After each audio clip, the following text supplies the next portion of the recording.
Good morning and thank you for joining me on Crossfire. My name is Agha-Ineh Ishioma. It's a Thursday morning in the city of Lagos, and of course you're watching me live on Nwokobia Max, hitting you from our Lagos studios. Now, it is impossible to talk about transformation, Nigeria's transformation, without talking sufficiently on youth involvement in Nigeria's politics. Now, that will be the focus of our discussion today. Joining me in that discussion is no other than Professor Nwokobia Jr. He is a political analyst, a lawyer, and of course, a comrade in the fight for a new Nigerian. But before we go into the main focus for today's issues on Crossfire, let's quickly take a look at some trending stories.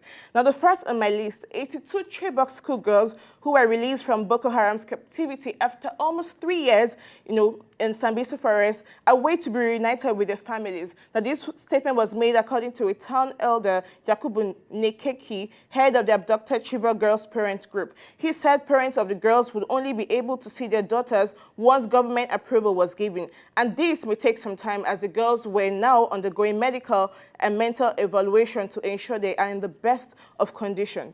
Now, also in other stories, the federal government of Nigeria has described the uproar generated by President Muhammadu Buhari's letter to the National Assembly, making the Vice President, Yemi Osinbajo, the coordinator of activities of the federal government in his absence, as needless distraction. It will be recalled that President Buhari, who left Abuja for London on Sunday night to attend to his failing health, had written to the National Parliament informing them of his trip and also announcing Vice President Yemi Osinbajo as the man in charge of the nation's affairs in compliance with the provision of Section 145 of the 1999 Constitution as amended. In other stories, the federal government is considering a proposal to involve the former concessionaire of the Lagos-Ibadan Expressway by Courtney Highway Services Limited in the funding of the completion and management of the reconstruction of the road. Our correspondents gathered that the proposed arrangement would see by Courtney and the new concessionaire, Motorways Assets Limited, jointly form a special purpose vehicle to source for funds to complete the project and manage the road afterwards. Now, the last story on my list, the Justice John Tuso of the Federal High Court in Abuja on Wednesday adjourned indefinitely a suit filed by a former chairman of the House Committee on Appropriation, Abdulmumin Jibri, seeking an order setting aside his suspension for 180 legislative days by the House on September 28, 2016. The court's decision was based on the fact that the appeal filed by two members of the House of Representatives, Nicholas Osai and Rakev Jev-Yisa, to challenge the judge's ruling, which was earlier dismissed, to be joined as defendants to the suit, had been entered by the Court of Appeal. We'll go on a quick break, and then when we return, we'll go straight to the focus: youth involvement in politics, a reality or probably far away reach. We'll be right back.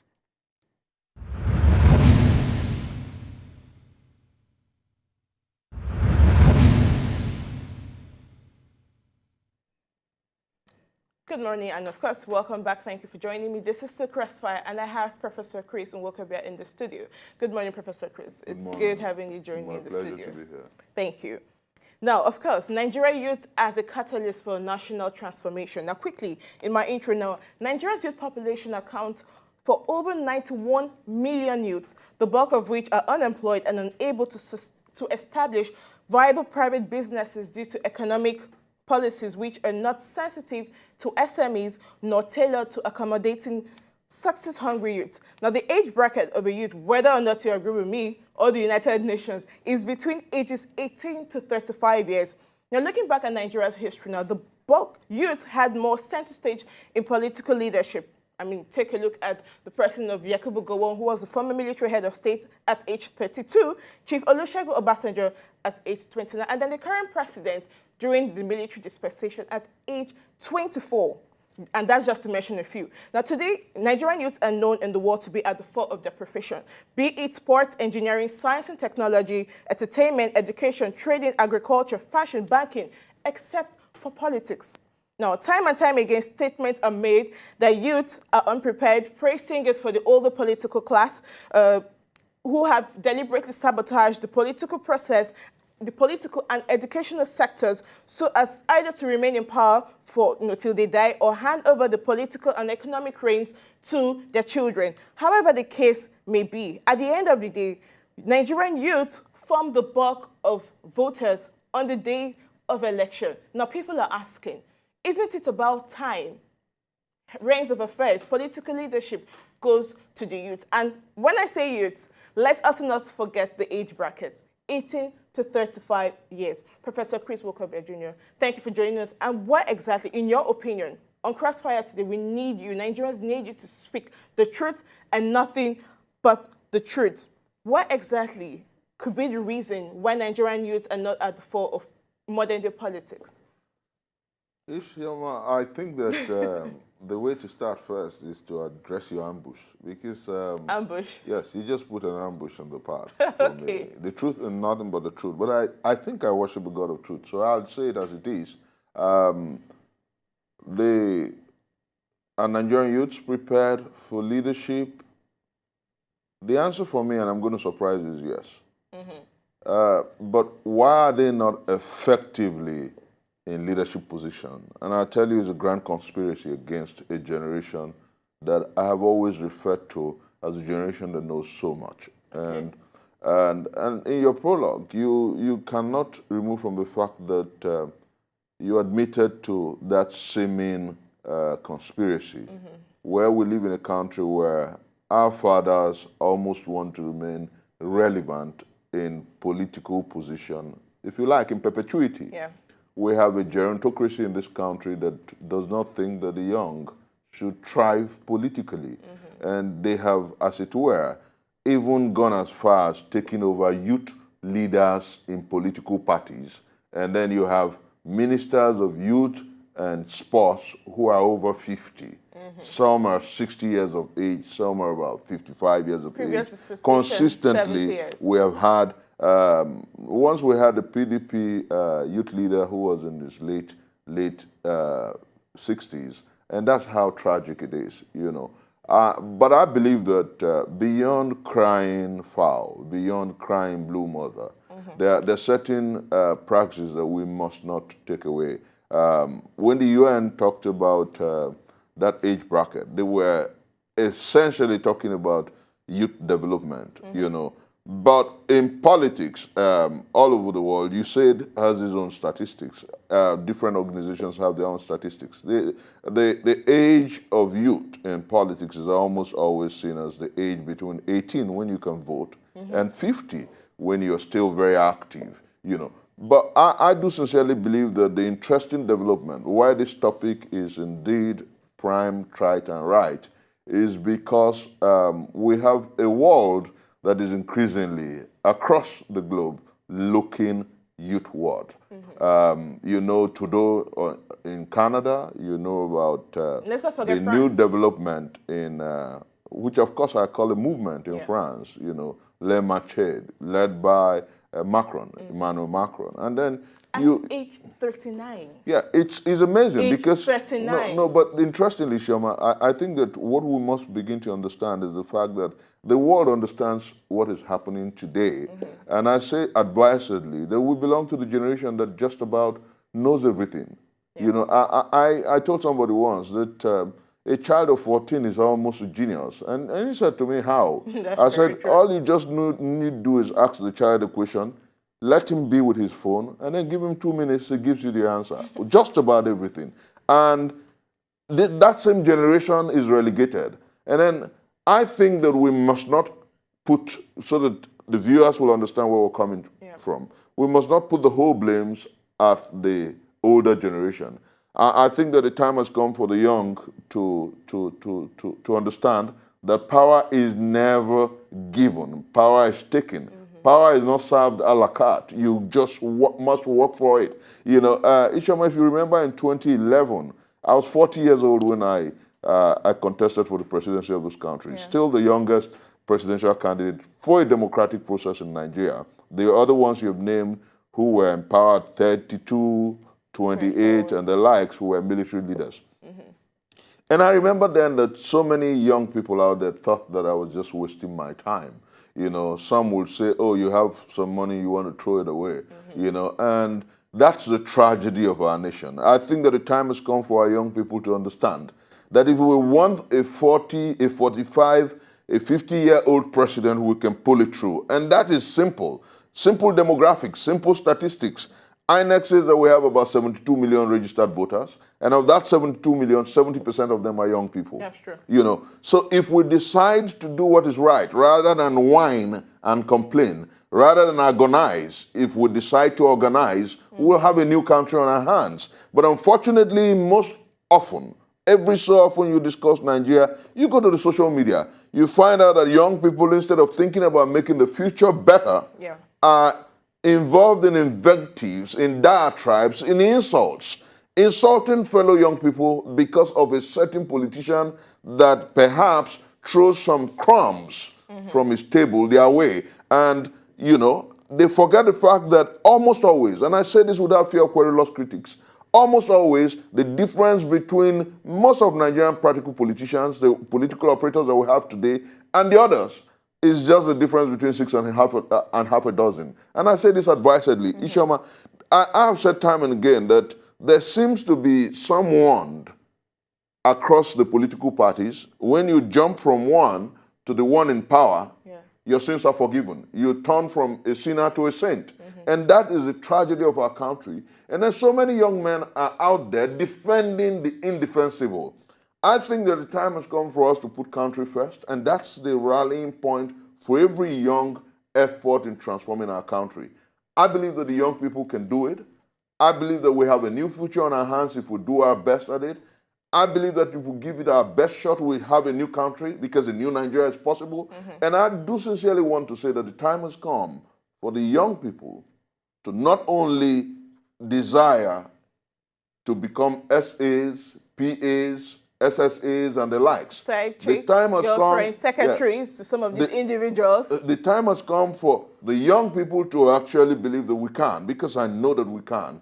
And now, Professor Chris, I am not disputing the fact that as youth we cannot, because I know certainly that we can now. But let's look at Nigeria as a country today.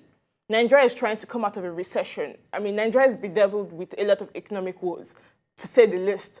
And you move across the country, you find young, energetic youth who should be working, who are idle, either because some of them have lost their jobs or they're out of jobs, they're not able to get jobs. I'm talking about even graduates. I'm talking about individuals who want to start up businesses of their own, but then they're not able to because they do not have the financial muscle to do so. Now, you're saying you do not, youth, for youth to come out of this, you should be able to stand behind youths. You should, on the day of election, should go and vote for fellow youths who have the intellect, who have the IQ, and who have the passion to change Nigeria. But how possible is it when you have the bulk of your youth population in penury, in poverty? At the end of the day, money politics will win.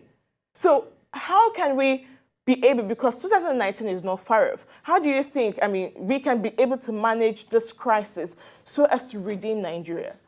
Ishioma, time and again, I've heard this argument, and I think that it is, with the greatest sense of respect, one of the most flawed arguments we always make. Please, Floyd. You're not just guilty of it, just about so many people. It's on social media, it's everywhere.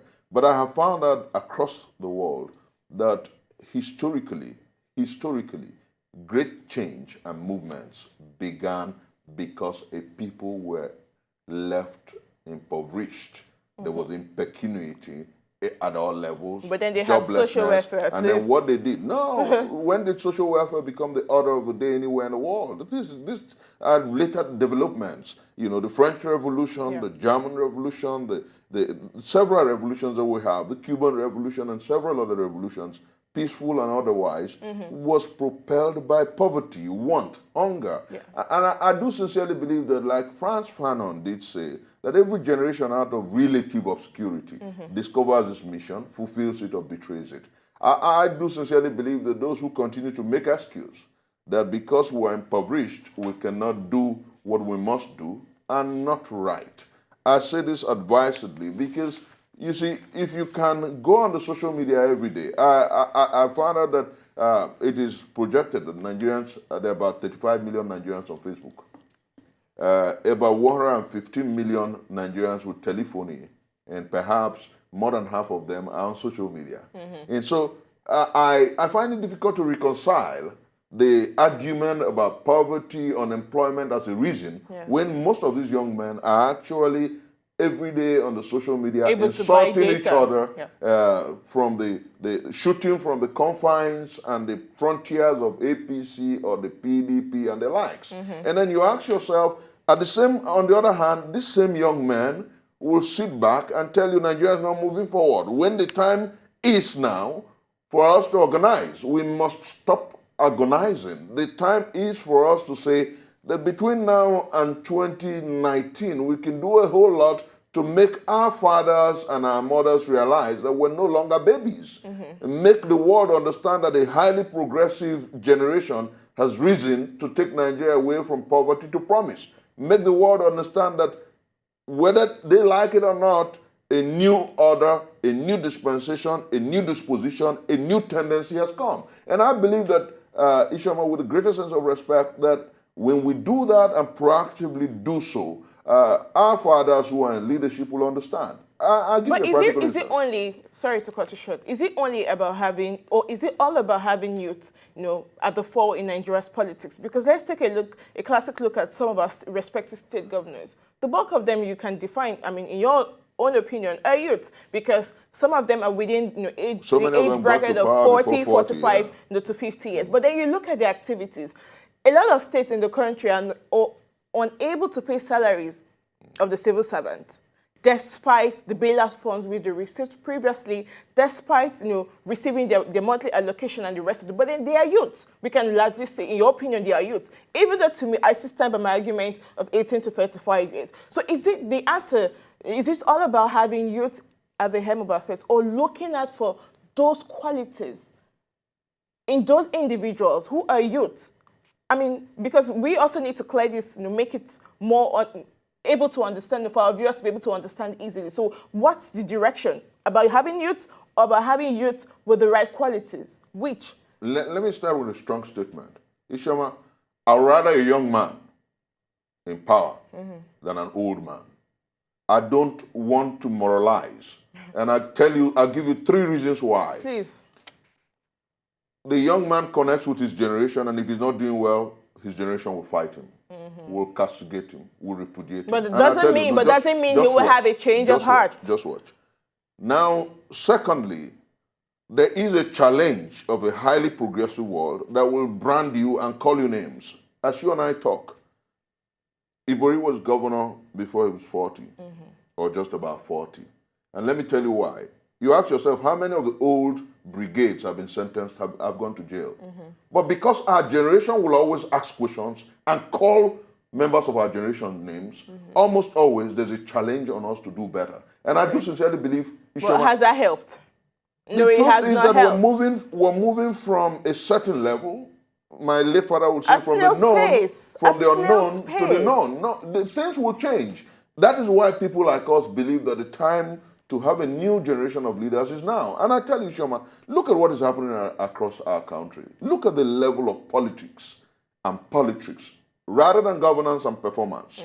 Because there is a generation of Nigerians that almost all they know is politics. And so they must play politics.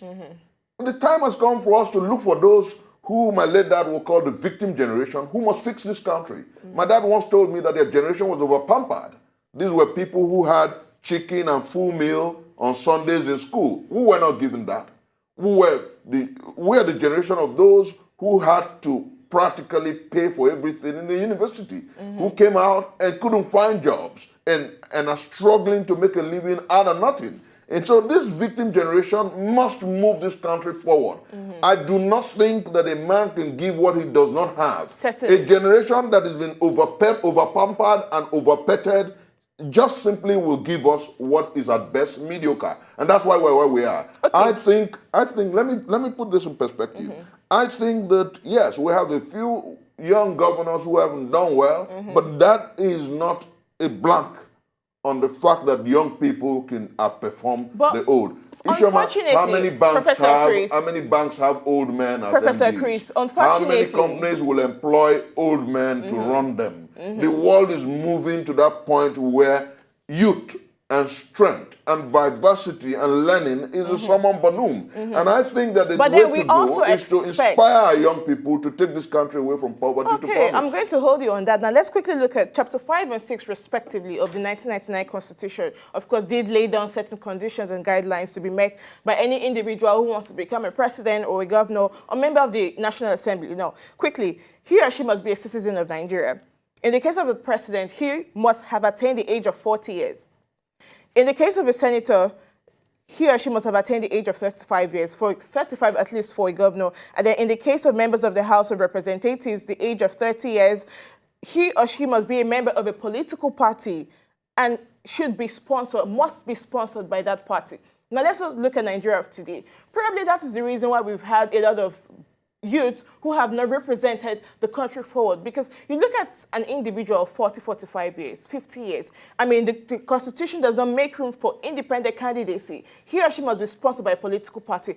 How do you expect a patriotic Nigerian, a patriotic youth who wants to change things, remove the rottenness, the corruption and nepotism at the helm of Nigeria's politics, and you tell him that, you say to that individual, oh, because we know how Nigeria's politics is, godfather here, godmother there. How much is the form, to pick up the form? Running into millions. So how do you expect that individual to come from a background of change and not get there without favoring the interests of certain individuals, certain cabals, certain political parties? Because number one, the Constitution itself has been flawed on that provision. Ishioma, I may be wrong, but then correct me. no, Ishioma, I think that you got a question very well put, and you were almost answering them. But let me just say this, that truly partisan political protocol is wrong. Our parties ask too much of aspirants, and it helps nurture corruption. It does a whole lot of damage to what kind of society we want. You have political parties that will ask you for indication of interest form to pay 500,000 naira. Some for local government chairmanship, you pay 1.2 million. It's terrible. Oh, let me shock you also because at the level of primaries, I mean, sorry, this just clicked. At the level of the primaries, you have individuals who also have to contest within the political party. Now, the possibility of having a vibrant youth contesting with under the primaries, but because the party, they have certain godfathers, the party also has an interest. That patriotic youth will lose it. So if the Constitution is saying that individual must be sponsored by a political party, don't you think we need to amend the provision of the Constitution? If you allow me attempt I'm laying a foundation to where I'm going. You know, if you allow me, then you will understand that we sizably agree, but I have to drive the vehicle to where I'm headed. Now, the fact is that most political parties aren't doing a fantastic job as to inspiring young people to run. And interestingly, too, we now have movements across this country that are saying we're not too young to run. Fantastic. And they're pushing the National Assembly to looking at the laws. I simply do not see why you have to put the age for a member of the House of Representatives or the House of Assembly at 30, 32. I don't see why you have to put the age for a senator at 35. So it shouldn't be lower, is that what you're saying? It should be lower. Yeah. You know, young people should be allowed to angle, to aspire, to have the ambition to run. And I say this advisedly because we are the victims. We know where it pinches. I say this, and I mean every word of it. So many of our fathers here, they don't feel the pain we feel. I know what young people go through everywhere. And then when you say to a young man, if you want to become a councillor or a local government chairman, you have to pay to the party 500,000 naira. When he's not sure he's going to win an election, and then what are you trying to tell him? When you get there, you first of all get back the money. I think that the time has come for us to rally around. If the parties cannot remove those huge financial burden for young men to aspire, we rally around younger parties and mobilize around those tendencies for power. That's point number one. Then point number two, we must approach the National Assembly to rework our electoral laws and our normative, and indeed our constitution, to such a place where those who aspire, those who have ambition, can, once you're able to vote, you should be allowed to contest.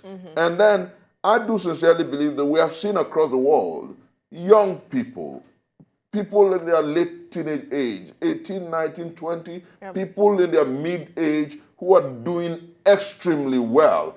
And I believe that what we must do is open up the door, allow people to express their intentions, and then if there's anything the political parties can do, find young candidates and remove some of this burden. Because I tell you the young truth, candidates Ishioma, who will not serve their interest, you mean? Ishioma, you will not serve your interests if your party allows you to run without so much bottlenecks. Yeah, but then you know, if an individual sponsors your campaign, if you give to the young people the tough, if you give to the young people the tough, the young understands the reality of now. Let me give you a practical instance. I hear people say, "Oh, the young people are not prepared." No, but the young who are the people running the oil companies? But let me shock you, Professor Chris. Please, viewers are listening, and we need to give them this point. Who are the people running the banks? Who are the people running the oil companies? Who are the people running insurance firms? They are young people. Yeah, but then nobody employs anybody. But then we can also look at it as a private sector. If they're doing well, but we can also if they're doing well, then they can actually sector. do well in governance. But That's then, Professor Chris, No. hold on.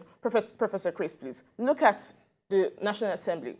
The upper and the lower chambers, you can largely say the bulk of them, they are youth. But then have we seen... At what level? At least, based on your definition of at least age 50. But at which level? But at least you up to age 50. Old men at the Senate sleeping and snoring. We have old men, but then of course we have some that we can also say, according to your age classification, are youth. But then have we seen any vibrancy? Have we seen, laws being churned up by these individuals that show that, yes, they're putting Nigeria first? Ishioma, let me... The Senate president can be at least at best referred to as a youth. I use graphic statistics. Young people have outperformed the old in just about every governmental sphere in this country before now. As bad as IBB's regime was presumed, the Third Mainland Bridge was built by it.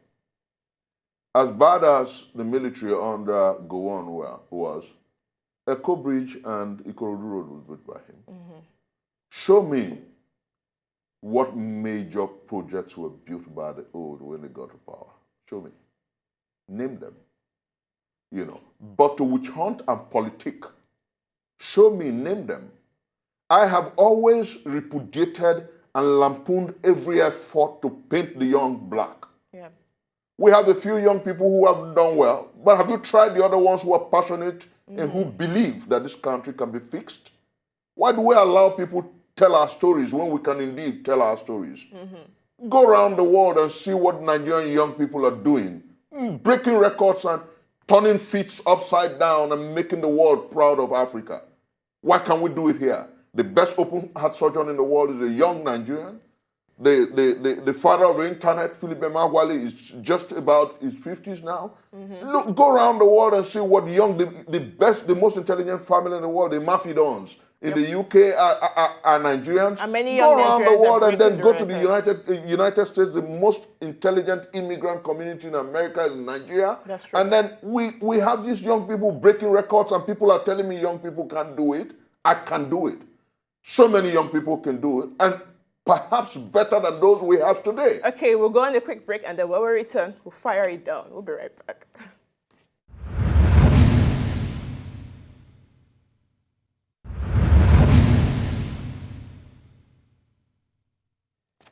Welcome back, and this is still Crossfire. Of course, praise the Lord, I have Professor Chris Nwokobia in the studio with me. And of course, we'll be looking at youth involvement, Nigerian youth involvement in politics. Now, at the end of the day, the issue, the bone of contention right now is, should it be all about having youth in politics or about having youth with the right qualities? Youth who are patriotic, youth who are energetic, youth who have the IQ and then the professional expertise to be able to take Nigeria to the level it should be. Professor Chris, of course, has been making a lot of intelligent contributions on that discussion. Now, quickly, let's look at this angle also. The Nigerian civil service arguably can be referred to as one of the most corrupt institutions in Nigeria's history. Now, from my own observation, my own sample, and probably from observations of other individuals, there are very few. We have very few youth presence in the Nigerian civil service. Very few. And this also has made it largely unattractive for youth. And also the syndrome of, oh no, this is how we do it. No much room for change. You go to the most civil service offices and parastatals, you have them still acting like we're still in the Stone Age, typewriter, paperwork, paper pushing, whereas we can do a lot of things, computerized, make it more computerized, make the process more accountable, more, less inclined to corruption. Now, do you think if we have more youth involvement in the Nigerian civil service, do you think it will also open up for more bright ideas and probably little or less tendencies for corruption?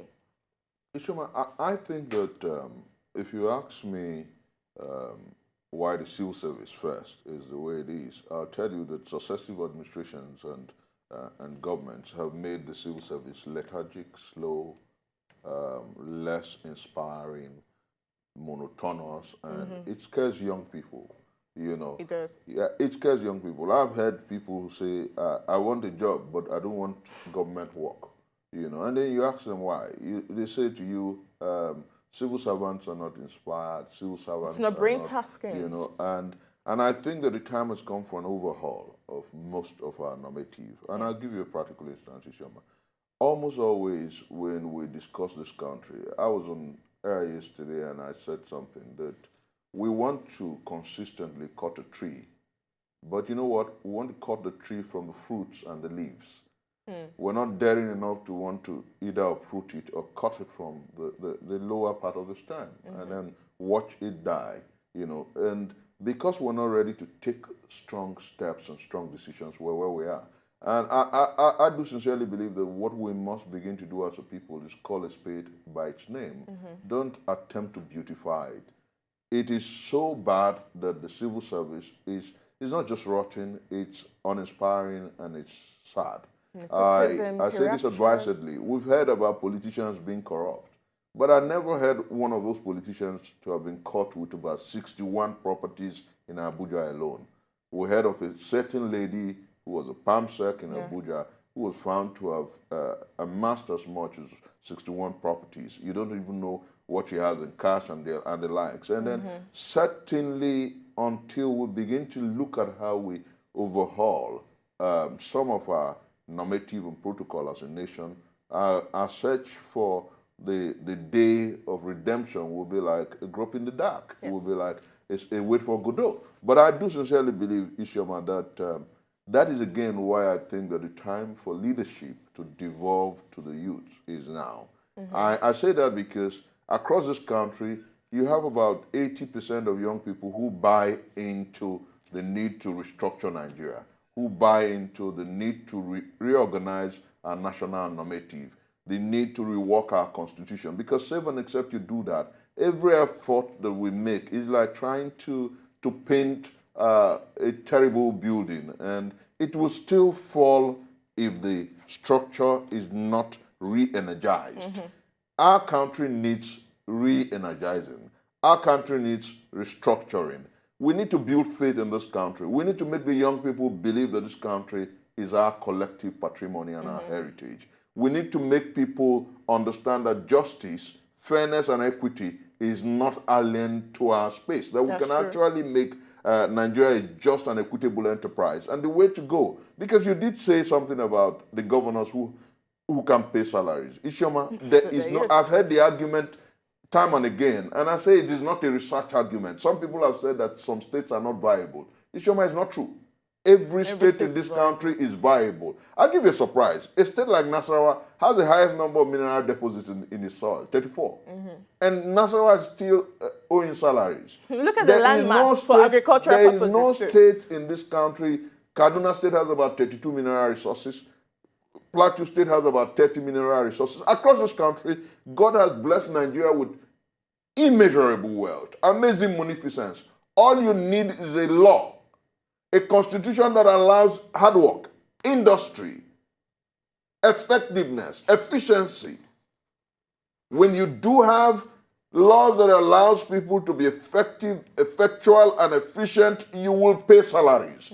But when you have laws that allows the federal government to assume the plumage of a Santa Claus, assume the image of an establishment that dishes out freebies, Yeah, and then you have state governments, and then you have state governments that comes every month, cap in hand, to beg for money, as it were, then you cannot inspire greatness, creativity, and wealth. But let me also look at this when we argument, rework our laws, no, please let me bury this. When we rework our laws and allow a structure that devolves on true fiscal federalism, resource control, justice and equity in terms of ownership of wealth, you will find that every state can pay salary, every state can give scholarship, every state can give some level of social securities, and then we stop this whole bazaar that doesn't work for Okay, good. now before I ask you that question, please, if you want to be a part of this conversation, please do call us on either of the numbers scrolling across your TV screen. Now, Professor Chris, please, I would like to ask this question because each time people make the argument for national restructuring, I am in favor of national restructuring, but I also look at what I see on the table.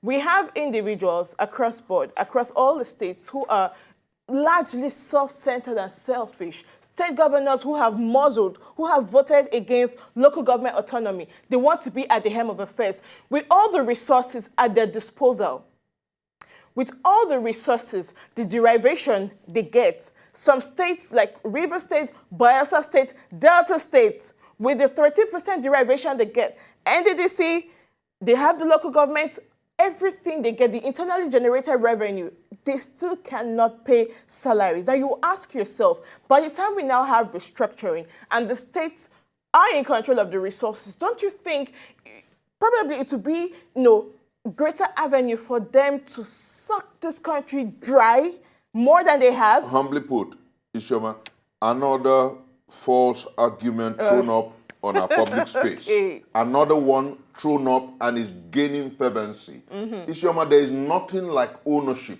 Ownership comes with responsibility. The Nigerian estate is the way it is because nobody owns it. A certain federal government claims ownership of everything. Ishioma, if you give to local governments... But then at the state level... Please, you just watch. At the state level... Just watch.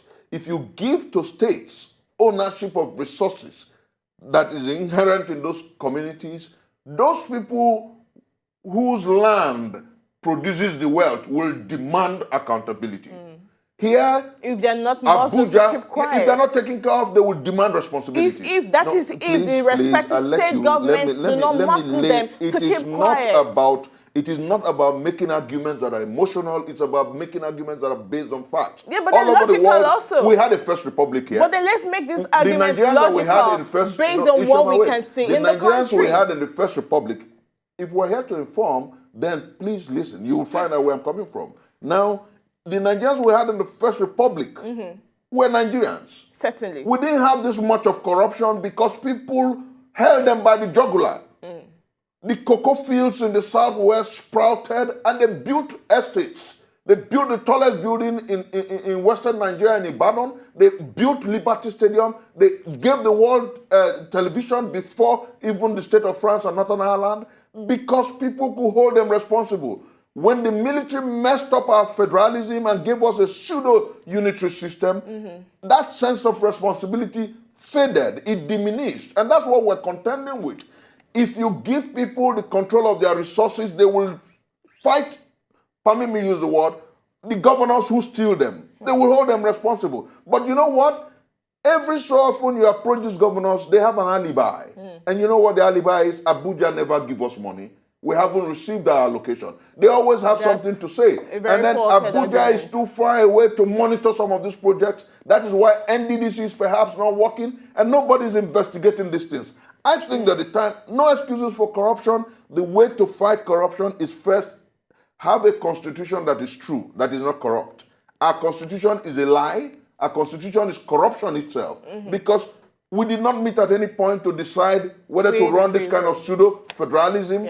Never has the Nigerian people truly met in a conference to give themselves a constitution. The constitution says we the people. That's line number one. Line number two, it says we're a federal republic of Nigeria. When we run a pseudo-federalism, a unitary system, that's corruption. And then you want that same enterprise to be pure and firm to fight corruption, that's expecting the impossible. I think that the first thing we must do is rework our enterprise and live true to what we say on paper. If we are a federal republic, then let us have a constitution that is truly federal. Let us have devolution of power. Let us have resource control. Let us have the states taking responsibility for the destinies of their people, and then have the Nigerian federal government managing defense, foreign policy, and perhaps a level of the police and several other normative that most federal systems, control. But until we do that,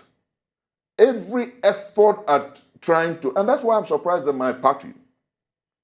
That's why I'm surprised. I have a question as regards who the party. lead the party. In the APC manifesto, there's a provision for restructuring. Yeah. I am surprised that the leaders of the party have suddenly gone quiet about it. I'm surprised that we have suddenly all abandoned that Elysia, that one pill solves most problems situation, and then we're trying to tell Nigerians to change Nigeria. You can't change a house that is almost troubled from every angle. Yeah. I tell you, Ishioma, you want Boko Haram to drop arms? Allow a system where the state governments in the Northeast can generate wealth and take care of their people effectively. You want the militants of the Niger Delta to drop arms? Allow resource control and let them hold their governors responsible for stealing their monies. You want Odua Republic to sprout and do better? The Odua tendencies to return the Southwest to the wealth of the First Republic? Yeah. Allow resource control. That's the way to go. I don't understand why continuously we want to powder a rubbish face. We want to powder a gangrenous feet instead of treating the situation. Professor Chris, I think that the time has come for us to address these situations. It was Ustaz Uthman Danfodio who said in 1805 that conscience is an only open wound, only truth can heal it. Yeah. And I think that we must begin to tell ourselves the truth in this country. The reason we're where we are is because our system, our pseudo-federalism is not true to what we say on paper. The reason we're where we are here is because Nigerians have not expressly shown ownership in the enterprise called Nigeria. And until we own our country, until we take back our country, we will continue to grope in the dark. Okay, now, I am not disputing everything you have said. Let's understand each other. You have the right to dispute. So we do not fight. But the truth, at the end of the day, I am not against restructuring of the country. That's the way to go, Ishioma. Certainly. I'm not anti-restructuring of Nigeria. But don't you think we're putting the cart before the horse? Now you look at individuals across the country. Don't you think social and civil orientation should come first? It's the cart and the horse. It is the cart and the horse. Restructuring is the one pill solves most problems for this country. It's the cat and the horse. No, we look at politics, Nigerian politics across board. You talked about the Northeast and then the Boko Haram. Let's not even forget the herdsmen attacks going on. You have state governors who should be the chief security officers of the respective states. No, but then they also swore. They should be the first chief security officer of the state. But then as regards issues as regards herdsmen attack, issues as regards Boko Haram, issues as regards insurgents, kidnappers, robbers, armed robbery. You do not see much coming from some of these state governors. Issues as regards agriculture. Come on, some of these states have enormous lands that they can lease out, don't they? They have a commissioner for agriculture. What exactly are they doing? I mean, we can just look at states like, some states, in the southeast, and then the joint venture between Lagos State and Kebbi State. But then, relatively, across board, we are not seeing so much coming from these state governors. And then the argument, as a Nigerian youth, and then the argument is give them restructuring when we have largely at the fore of our politics individuals who are self-centered, individuals who cannot think, individuals who are not patriotic. No. Don't. Nigerians are listening to us. I hear this argument and it's not fair. Largely, please, can I? Individuals. Are we just doing an argument or what? At the end of the day, we have individuals who are largely unpatriotic. So the question now should be, Which should we put first? Restructuring or massive social civil orientation? How? How? Change of the mind. Major campaigns against individuals, changing our normative, you want to change the mind of a man behavior. whose understanding of Nigeria is injustice? Why are we doing this to ourselves? I hear arguments every so often, and I said, let us research these arguments. Okay. Somebody tells me you need restructuring of the mind. What mind? Have you made me believe that Nigeria belongs to all of us? What mind are you going to restructure? But then the restructure the first thing you need to do is do justice, do fairness, do equity. Have a structure that inspires faith in the enterprise. And when you do that, Nigerians will learn values. Because the simple thing is, haven't you seen on social media, almost all of them are false, but Nigerians are believing it. They say 80% of the oil wells in the Niger Delta belongs to the North. That is not true, but people believe it. So if you want to go and meet a man in the Niger Delta, how do you restructure his mind? When the next thing he turns to you is, what are you telling me? When all the oil well in my backyard belongs to the Hausa people. Why are we so unfair to ourselves? Let's be true here. That's why I quoted Ustaz Usman Namfodi. We must tell ourselves, conscience is an open wound. Only truth can heal it. Yeah. Let us stop this situation where I hear people say, oh, you have to, what mind? Even the Christian scripture, the Bible says that if the foundation be faulty, what can the righteous do? As righteous as you are, pure mind. If you have a faulty foundation, you can do little. And that was why at some point Obasanjo even said that if Jesus were to rule Nigeria, it would be difficult for him to govern. And I wonder why he would say that when he had the opportunity of fixing Nigeria in terms of restructuring this country, and he failed. So some of them should keep quiet and just watch us do what we have to do to fix our country. I do sincerely believe that the time has come for us to first of all tell ourselves the truth. No matter what our dear president who loves this country so much wants to do, if we don't restructure, the best will be mediocre. Okay, let's quickly take Thompson's call. Good morning, Thompson. Good morning. Go ahead and make your contributions. Okay. Good morning, my brother over there. Good morning. Sir. You see, to me, restructuring is the best form of government for now. Because you could see now some governors are hiding under the principle of no funds from the federal government. But let us see some states. Some states are not viable. Like me, you got to look it very well. Yeah. Like a state like Ebonyi, supposed to be under Enugu. It's very simple. Check a state in the whole south. It's only Anambra, Anaba, Abia that can provide what you need. The whole six we have here in the south. We can only talk of few. Let us begin, and maybe we talk of Port Harcourt. Every other one are baseless. Then when you restructure, we can even hold people accountable, because most of it, they only put everything to Abuja. Those short funds, low federal allocation, but they never tell us that 30% with security vote. Do restructuring, everything is going to be made clear. Everybody can know where, who to talk to, where to go, how can we access it. All those ones that are not viable, we know the next thing to do. Okay, Thompson. Good morning for having me this morning. Thank you, Thompson. Let's take the other call. Hello, good morning. Okay, then, we're wrapping up quickly. Now, I just want to ask you this. During the Delta State by-elections, to the House of Representatives, if I'm not mistaken, we saw Nigerians were shocked. We saw, the PDP and the APC edged out, and then an Accord party. What a lot of Nigerians will look at as a party from the background came up and then, took the space. Now, do you see this happening in 2019 election? Do you see the APC, the PDP, the two big parties being flawed, and then maybe a new party coming on board and then taking over? Anchored by the ordinary people. I agree. I guess it's possible. But let me say this. Ishioma, I think you're a little bit mischievous here, because when you talk about the party that won the by-election in Delta State, there's something they say in Delta State, vote PDP accordingly, And so if Accord party wins in Delta State, it's like the proverbial, the witch cried last night and the child dies this morning, and then tell me.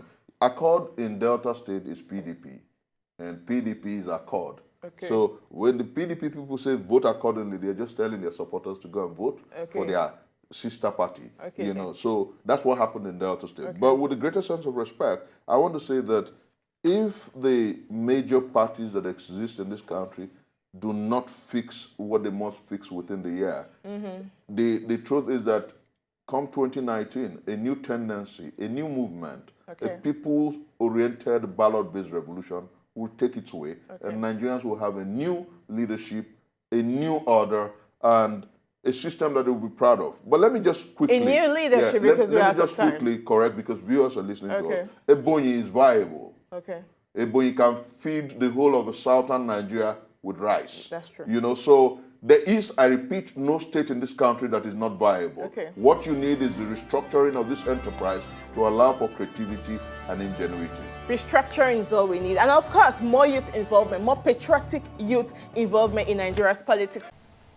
To enjoy more of these our Ogbonge videos when you just watch, press this button to subscribe on top of our YouTube page. You go love am.